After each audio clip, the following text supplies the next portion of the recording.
Hi, welcome to Planetary Calendar. I am Ralph de Amicis and this is Lahni de Amicis, and this is the forecast for June of 2018. And I will attempt to do an animated reading of Ralph's wonderful forecasting words. From the 1st through the 3rd, a series of good aspects promote whatever you want to accomplish. Be charming and energetic, and resistance will melt away.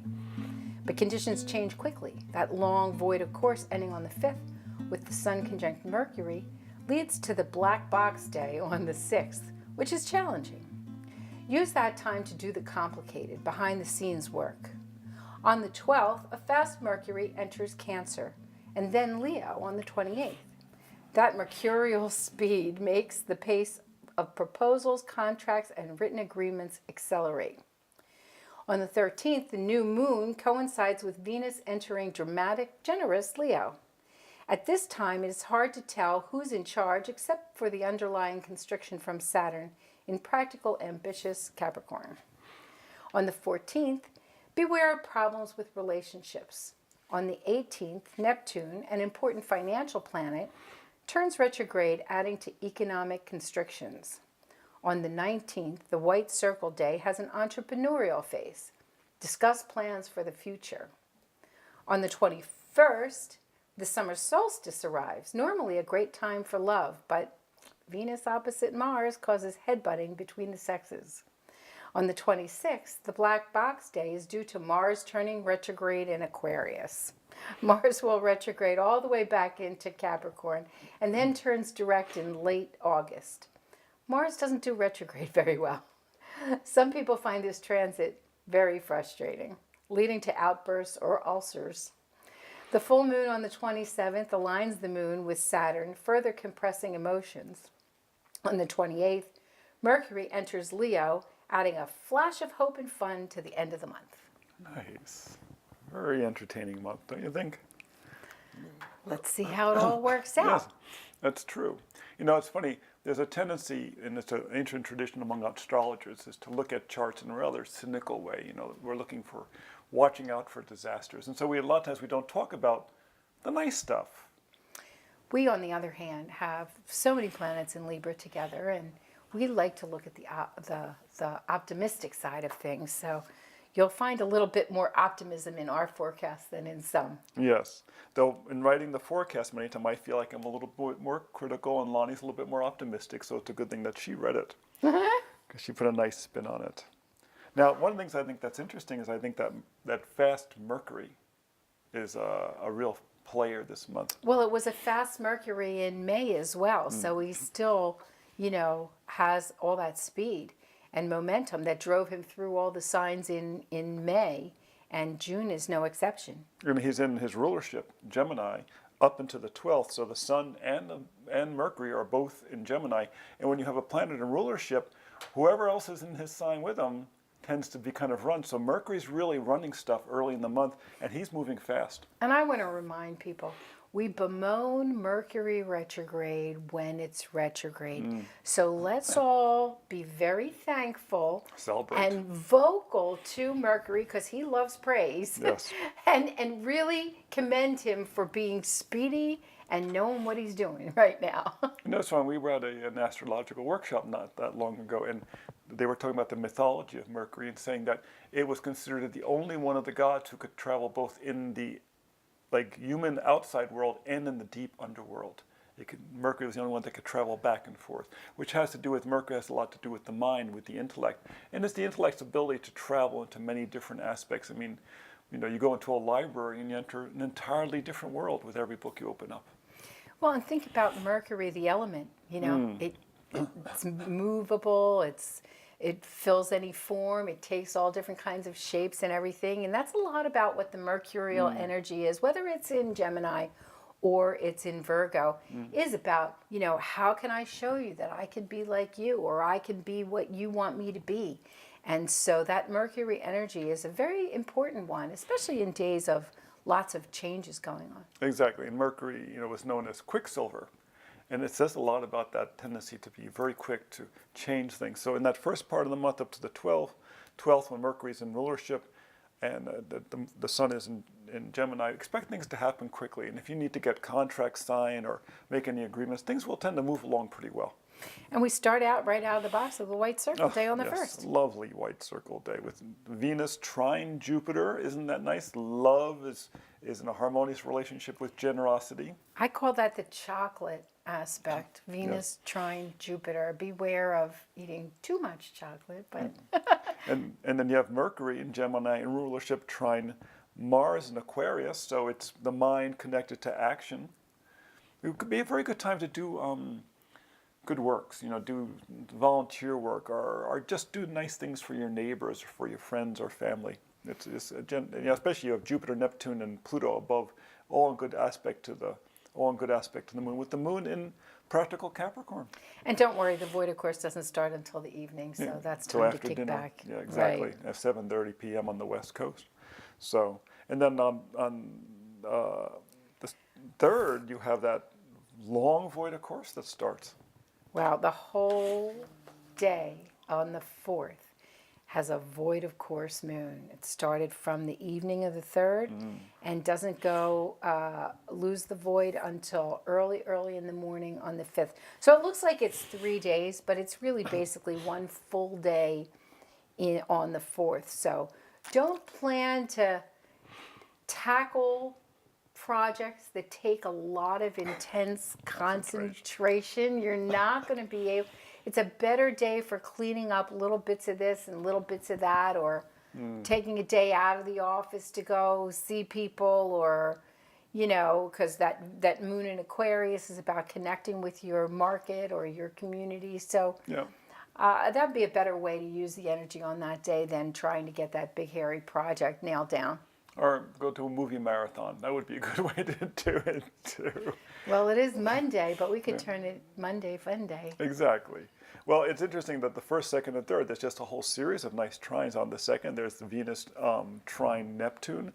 And on the 3rd, this is the Sun trine the Moon and the Sun parallel Mercury. Now realize that these aspects go before and after those dates. So resonating all the way around there, you have these nice aspects going on. Which is kind of nice because, whoa, on the 6th. Yeah, really. Oh my gosh. We've got all those squares going on the 6th. It's pretty obvious why that's a black box day. The void, of course, doesn't really factor into it very well. And it's kind of a shame because the moon is kind of playing nice with Venus, Jupiter, Neptune, Pluto. Not so much with Mercury. And, of course, you want to have Mercury playing well with your emotions. But, those squares there are pretty hefty. So squares are things where you run into challenges or you get a completely different viewpoint from another angle. The planets that are connected by squares are not butting heads in the same way that an opposition is, but they're coming at each other at an intersection from totally different angles. And, who knows who's got the red light, who's got the green light. So it's not a great day to get new projects off to a good start. Well, I think it's a great day, though, to start buttoning up projects. In other words, this is the 3rd quarter, so it's the waning moon, it's the half moon after the full moon, and it's heading towards that new moon on the 13th. And with all those squares there, this is a great time to kind of look at your checklist and think, what do we need to finish up? What kind of stuff do we have to accomplish that's going to be a little bit of work, but are going to give us good results, aiming towards wrapping up your project by that following week? Well, and that underscores, again, something that we try to repeat. And that doesn't mean that a black box day is necessarily a bad day. You have to use the energies correctly. And so those squares, you may just get a whole different perspective on something. So instead of going forward with it, listen to that different point of view and make the adjustments that you might have to make. In other words, if you spend the 6th sitting on the couch watching TV the entire day, you're probably not going to run into the conflict you would run into if you went out there into the world and set out to accomplish certain things. But if you're willing to go out there in the world and set out to accomplish things, you can get a lot done, but you have to be prepared to work. And be flexible. It's not going to flow easily. You got to get in front of stuff and move it along and give it a push. That's why you get all those angles. It gives you a little leverage. So. The 9th is another one of those almost all day long void of courses, but it's contained on the 9th, which is a Saturday. So it's for most people, it's not a heavy duty work day for you. So you can chill out a little bit. There's not any real strong, heavy aspects going on there. Yeah. So. I think the next interesting thing is on the 12th and the 13th, when one day after the other, you have Mercury enters Cancer, and then on the 13th, you have Venus enters Leo. Whenever you have planets change sign quickly like that, there's always going to be some bumps, like little, speed bumps, like little bits of turbulence. In this case, Mercury is entering the sign of the moon, Cancer. So Mercury doesn't do emotions. That's not what Mercury does, and Cancer is the sign of emotion. So it's not what's considered a dignified position. So from being kind of like, the kid in charge, suddenly he goes to, where's my mom? Or having to listen to mom, right? Exactly. And then on the next day, Venus enters Leo. Now Venus has been in Cancer, a very gushy, comfy sign. And now it goes into Leo, the queen. Venus wants to put on her party dress. Exactly. Get out there. Right at the new moon, too, with a nice sextile between Mercury and Uranus. So expect little changes here and there. That's not going to be bad, especially on the 13th when the moon goes into Cancer. Now, that's late in the day, so you're going to really feel it on the 14th, coincidentally Flag Day, because moon will be in rulership at that point. The sun's in Gemini, but now we're at least past the new moon, so the energy's starting to build again. And that 13th with that turbulence and everything, I mean, if those nice aspects of the sun, the new moon and the Mercury sextile Uranus hadn't been there, we could well have made that a black box day because we've got another long void of course. All the void, there's a tendency when the moon is void of course for a long period of time, it's because all the planets are in early parts of the sign. He's already met with every planet he's going to do. So that sets up a dynamic where you've got a bunch of long void of courses, just like the one on the 15th is an all-day one as well on a Friday. So that might be a long day, the long weekend. Choose a long weekend. Perfect description of void of course. You're not quite sure where you're going, and you kind of lost direction. That's what void of courses are, especially in certain signs. And this one, of course, in Gemini, is even more distracted. But then the two retrogrades coming up, I'm going to let you talk about them. But they, if you haven't shaken everything up already by the changing of the signs into signs where, the planets that are changing aren't necessarily in their strongest areas, but then we've got the retrogrades. So. Neptune turning retrograde. Now, Neptune's a big generational planet. It spends a long time in a sign. So when it changes sign, it's not like you feel, oh my God, Mercury went, your Neptune went retrograde, because you don't feel it personally. But it does speak to a shift in the economy. Neptune's a very important money planet, financial planet, because it has a lot to do with what we believe in. How many times do prices go up because we believe something is valuable, or prices go down because we believe it's less valuable? And I want to mention that when planets go retrograde, certain planets are known for being dynamic and sending their energy out in a very kind of dynamic way. Mercury, Mars, they're all externalized energy. So when they go retrograde, you really feel it, because it's like it's not just that you're going forward and you change direction, but you have to squeal on the brakes and go the other way. Whereas with a planet like Venus, for example, not too much of a problem when she goes retrograde, because it's an internalized energy to begin with. The same thing with Neptune. Number one, it's really far out, so you don't feel the energy that personally in the first place. And so when it goes retrograde, it's kind of a subtle slow down, go back, turn within, check again, but really doing the same things that it has been doing to begin with, Yep. On the 19th, we have Juneteenth, which is a wonderful holiday, which has Mercury trine Jupiter. And this is interesting because it's the smallest planet to the biggest planet. And it's about, that ability for our mind to work successfully with our aspirations. Well, it's also kind of interesting because Mercury in his ego thinks he's Jupiter, or at least aspires to be Jupiter, and Mercury is the ruler of short distance travel, and Jupiter is the ruler of long distance travel. So it's kind of interesting. Then on the 21st, which actually is a black box day, is the summer solstice, the longest day of the year. And it's not the worst black box day, but it's really Venus is opposite Mars. Right. And that's, boys and girls at opposite sides, now keep in mind, this could really cause some headbutting, but on the other hand, opposites do attract. So There you go. in boys and girls, that's kind of the dynamic, or it doesn't have to be. It could be in the same sex. Might end up being a good beach day It could, after all. it could be, it depends on the other dynamics going on. And it is, after all, the sun is in Libra, which is one of the Venus-ruled signs. So, just saying. Now, on the 26th, Mars goes retrograde. And Mars really doesn't do retrograde well because it's such an externalized planet.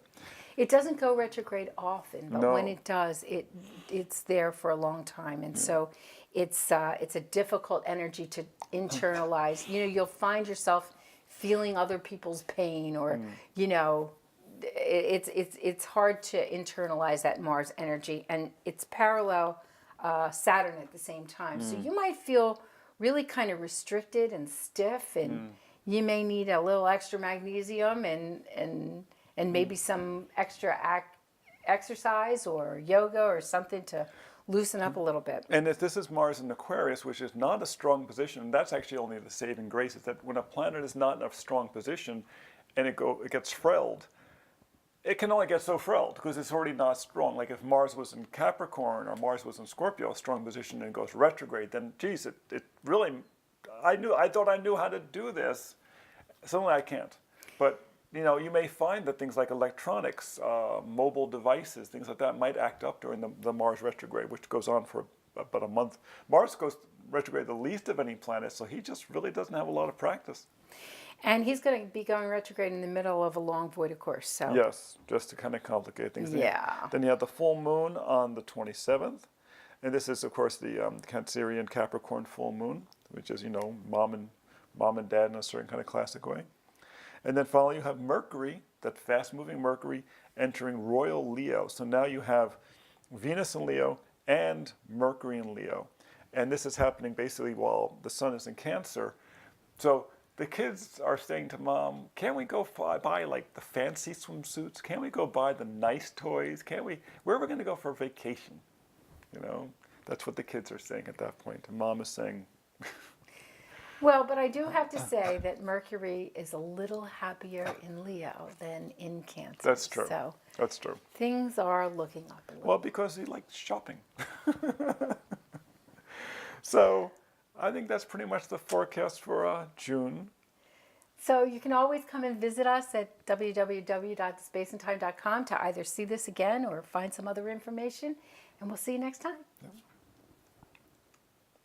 Hi, we're Ralph and Lahni back with another astrological minute or 10. Yes. Take it away, Ralph. We're going to explain about the symbols, the planetary symbols. We call them the glyphs. You can, in some ways, think of them as the original emojis. And they're based upon really fairly simple symbolism and a few components. And the components, of course, come from the planets. Now, the most ancient one, which is found in a lot of spiritual approaches and beliefs, is the circle with the dot. And of course, that's the sun. It's the circle of spirit and the dot of consciousness. So that's the sun. Makes perfect sense. But spirit shows up in many places. So, for instance, Mercury is the circle of spirit with the crescent of emotion above. Of course, the moon is the crescent of emotion, right? Exactly. And so the crescent of emotion is our flexibility on our emotional side, our emotional balance, our ability to give and take and to nurture and to be nurtured. And that's the crescent. In some ways you could think of it as the bowl. If you watch the lunations in the course of the month, the moon goes from the little crescent and it gets bigger and bigger and bigger and then shrinks again. And there's a certain point when it looks like a smile setting in the west. And that's like the crescent bowl. It can hold things. And the concept of the crescent moon is that it holds things. The moon holds things. That's why it's connected to water. And the cross at the bottom of the symbol of Mercury is the cross of density, of matter. Matter, right? Exactly. So those are the basic three parts of it: is the circle of spirit, the crescent of emotion, the cross of matter. In fact, the symbol for the earth, which is one that's not commonly known, is the circle of consciousness, but it has a cross Yes. of density inside of. Then we come up to Venus. Yes. So where Venus is the circle of spirit on top of the cross of matter, Mercury's based on matter too, but it's the circle of spirit with emotions above. But with Venus, it's spirit, grounded to earth. And then Mars. Here, the circle of spirit is below. And the cross of matter is above, turned into an arrow. With direction. With right? direction. So we often talk about how the Mars energy is an externalized energy, and you can see that from the symbology. And the height matters, because like in Mercury, for instance, the flexibility to other people, that's what matters the most. Mercury rules Virgo and Gemini, two of the mutable signs. And just like that, they're flexible. That flexibility is the most important thing over spirit, and the matter is the foundation. But with Venus, spirit matters most, above matter. With Mars, matter is above and spirit is below. Actually, a little bit to the side. A little bit to the yeah, side. Yeah, that's kind of interesting. And that symbolism of the arrow is an ancient tradition, of course, as well. And then you have Jupiter. Jupiter is the crescent of emotion sitting on the cross of matter. Jupiter rules Pisces and Sagittarius, the other two mutable signs. But instead of sitting above spirit, it's basically Jupiter's aligned next to. Aligned next to it. And the circle of spirit's not there. Why? The circle of spirit's associated with the sun. Jupiter is the prince. It's not the king, it's the prince. Jupiter is, the largest planet in the solar system. Another planetary glyph, the one for Saturn, also doesn't have the circle of spirit involved in it. Right. And that's the cross of matter above the crescent. So they're the reverse of each other. Jupiter is the crescent of emotion above matter, and Saturn is matter above the crescent of emotion. And Saturn oftentimes is about putting the practical things ahead of emotions. And in fact, if you take the glyph for Jupiter and turn it upside down, or do it the other way around with Saturn, you get a stylized glyph of the other one. Exactly. So they are very related to each other. Exactly. And this is part of the dynamic. Jupiter is about expansion and compassion. So, of course, people's emotions come first. Saturn is about ambition and accomplishment. So, of course, the practical matters are paramount. And it was always interesting that, Saturn is the most outer of the visible planets. And so it was like the wall of the city. It was the thing that protected us from the outer world. But it was also, it's symbolic of time. And, the way in which the body builds is actually tied to the Saturn cycles. And that was also part of the protection of life, that there is a time limit. So then we get to Uranus, which has a really larger cross of matter above a small circle of spirit. Right, exactly. And it's also stylized too, because it's stylized as an H. And that's for the person who discovered it, Herschel. But once again, it's matter above and then spirit below with the cross. But the spirit's there. And that's where the dynamic is different. Jupiter and Saturn do not have the circle. Uranus does. It has to do with when Uranus was discovered. It was the late 1700s, mid to late 1700s, where people started becoming aware of this. And it was during the movement for the American Revolution, for the French Revolution, for during the time of Bonaparte, when there was all this liberation going on throughout Europe. And it was also a very, very important time in terms of spiritual growth in society. And yet it was the spirit projecting up into matter. Well, that's the liberation of people. Then we have Neptune, and a lot of people think of Neptune, the symbol, as kind of Neptune's trident, god of the sea. But it really is made up of a cross of matter piercing through the crescent of emotion. And so when we associate Neptune with things like inspiration and divine guidance and things like that, you can kind of see that it's bringing sort of reality and structure through a veil of this emotion. And it's interesting too, because in this, stylized trident, the central, axis is as high as the top of the crescent. So it says, in my application, the practical is as important as the spiritual, as the emotional, but the emotional brackets it. And this is one of the things about Neptune in terms of how we see it affects people and affects society, has a lot to do with how we believe. What do we believe is important? What do we believe is valuable? Why do people spend a lot of money for certain things when you feel like the intrinsic value is not any dramatically different from something else? Why do we buy clothes that have a certain label when the knockoff is maybe as good? That's why we buy it, because of that belief in a certain brand or a certain image. Then we get to Pluto. Yes. I still call it one of my favorite planets. It's not a little planetoid. It hasn't been demoted anywhere. But there's a couple of symbols for Pluto, just as there are for a few other things. And the one that we use on the calendar is the one that is actually the initials of the person who discovered Pluto, Percival Lowell. Well, easy for me to say, right? Yeah. So it looks like a P superscripted over an L. But the symbol that we use more in our work is the one that has the circle of spirit suspended in a crescent of emotion being held up by the cross of matter. So there's actually a space between the crescent. This is actually the only glyph that's used for the planets that are multi-parted, where they're It's not not connected, right. And remember, this was discovered in the 30s and 40s, where people became aware of it at the time when there were dramatic work being done in science with atomic energy and such, and levitation and using magnets to lift things up, and this was a dramatic time, and so this was symbolic in part of these times in which science was becoming so powerful. But it's interesting that the circle of spirit was above. Right. But contained. In the emotions. And contained in that which matters to people. Yeah.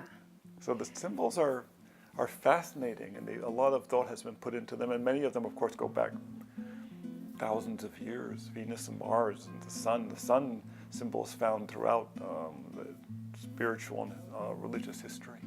And of course, we use the symbol for Venus and Mars in daily life. Yes. And so as you get familiar with these symbols, maybe it's helpful for you to understand a little bit about what the deeper meaning of these symbols are, not just to, a random assignment to show what planet. And we'll do another minute or 10 about some of the other symbology and the aspects, or the zodiac signs, and even in the asteroids. So come back and see us again here at Planetary Calendar. Bye-bye.